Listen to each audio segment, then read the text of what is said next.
અમદાવાદથી એક મહત્વપૂર્ણ સમાચાર સામે આવી રહ્યા છે। સિક્યોરિટી એજન્સી સામે પોલીસની કડક તપાસમાં ભૂતિયા સિક્યોરિટી એજન્સીઓ સામે આવી છે અને સિક્યોરિટી એજન્સીના એડ્રેસ પર રહેઠાણ જોવા મળ્યું છે। નોંધણી થયેલી ઓફિસની જગ્યાએ રહેઠાણ જોવા મળ્યા છે। કેટલીક ઓફિસીસમાં તાળા લાગેલા પણ નજરે પડી રહ્યા છે।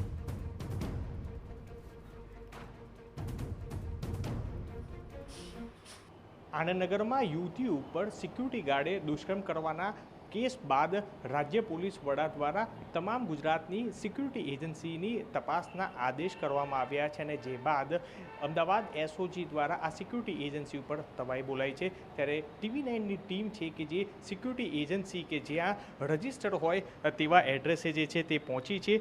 નારોલ પાસે આવેલી સિક્રોન સિક્યુરિટી એજન્સી છે કે જે જોઈ શકાય છે કે જે આ સિક્યુરિટી એજન્સી કે જે 502 પ્રતિભા પ્લસ નારોલ ગામ ક્રોસ રોડ પર આવેલી છે, પરંતુ ત્યાં કોઈ પણ જે છે કે જોઈ શકાય છે કે છેલ્લા 2 વર્ષથી આ સિક્યુરિટી એજન્સીની જે રજિસ્ટર્ડ ઓફિસ છે તે ઓફિસમાં તે લોક છે તે જોવા મળી રહ્યું છે અને આ સિક્યુરિટી એજન્સી છે કે જે અહીં એએમસીએ તેને સીલ કરી દેવામાં આવી છે અને છેલ્લા 2 દિવસથી જે ટેક્સ ન ભરતા હોવાના કારણે આ સીલ છે તે મારવામાં આવ્યું છે। આ જ રીતના અમદાવાદ શહેરની અનેક એવી જે સિક્યુરિટી એજન્સી છે કે જે પોલીસ ચોપડે નોંધાયેલી હોય પરંતુ તે રજિસ્ટર્ડ તેનું એડ્રેસ હોય ત્યાં આગળ મળી આવતું નથી અથવા તો આ ખોટા એડ્રેસ છે તે દર્શાવવામાં આવ્યા છે। એટલે આવા તમામ સિક્યુરિટી એજન્સી છે કે ત્યાં આગળ TV9ની રિયાલિટી ચેક કરતાં સામે આવ્યું છે કે મોટાભાગના સિક્યુરિટી એજન્સીના એડ્રેસ છે તે ખોટા જોવા મળી રહ્યા છે અને જેને લઈને હાલ એસઓજી દ્વારા પણ આવા તમામ સિક્યુરિટી એજન્સી સામે રિપોર્ટ કરી અને તેનું લાયસન્સ રદ કરવા માટેની કાર્યવાહી છે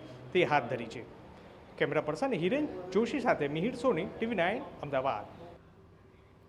પોલીસની ટીમ અમદાવાદના જુદા જુદા વિસ્તારોમાં સિક્યોરિટી એજન્સીની ઓફિસમાં જઈને દસ્તાવેજ, નોંધાયેલા ગાર્ડ સહિત દરેક બાબતની તપાસ કરી રહી છે। જો કે ખામી સામે આવતા તો એજન્સી સંચાલકો સામે પણ કાર્યવાહી કરાશે। ગાર્ડ સિક્યુરિટીની સંખ્યા, અલગ અલગ પીએફ, અલગ અલગ જે માહિતીઓ છે તેની વિગતવાર ચેક કરવામાં આવે છે। ઘણી જગ્યા એવી છે કે જ્યાં સિક્યુરિટી એજન્સીનું જે સરનામું આપવામાં આવેલ છે પરંતુ ત્યાં સ્થળ ઉપર ચેક કરતાં તે બંધ હાલતમાં છે।